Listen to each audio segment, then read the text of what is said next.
Well, Jeannie, as the number of positive COVID-19 cases in our area increases, a number of businesses and bars are closing their doors so that they can do some deep cleaning. Today, Hoptinger in the Shim Sham Room out in Jacksonville Beach announced that they will be closed today and tomorrow. So far, at least 10 businesses have shut down. If you want to see the full list of restaurants and businesses that are closed, just head to our website, firstcoastnews.com.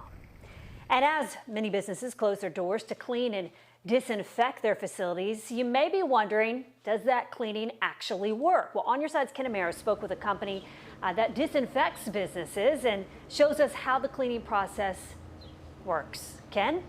That's correct, Heather. In fact, you mentioned Hoptinger. I'm here at the 5 Points location, and the sign posted said they're closed so that tomorrow they can sanitize a place professionally. What I've learned today is that there are different approaches as to sanitizing or disinfecting a facility, but there are a couple of things that are in common. Number one, they have to follow CDC protocols, and number two, they have to use an EPA registered agent. Reports of bar and restaurant employees testing positive for COVID-19 are forcing businesses to close while their facility is disinfected. I know there are companies that go out there and use foggers and misters and kind of just spray everything.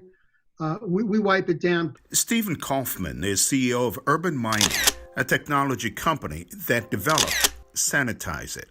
So we developed this specifically for the coronavirus pandemic. His clients are primarily large companies. His focus, office equipment.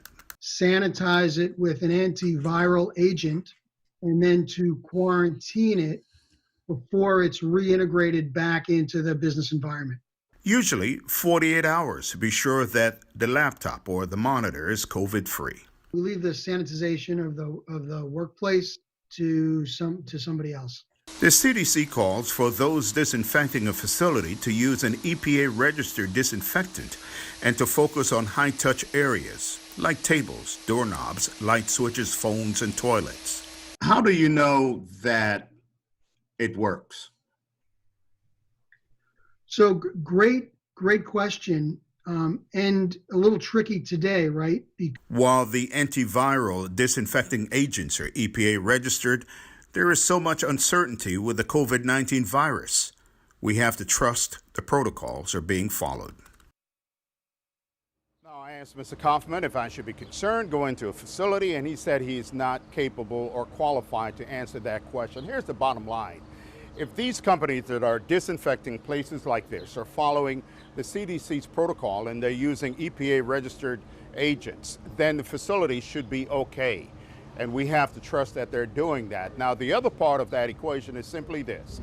If you and I are feeling sick and we're patronizing businesses, knowing we're sick, we're not helping. We're contributing to the problem. So if you're sick, stay home.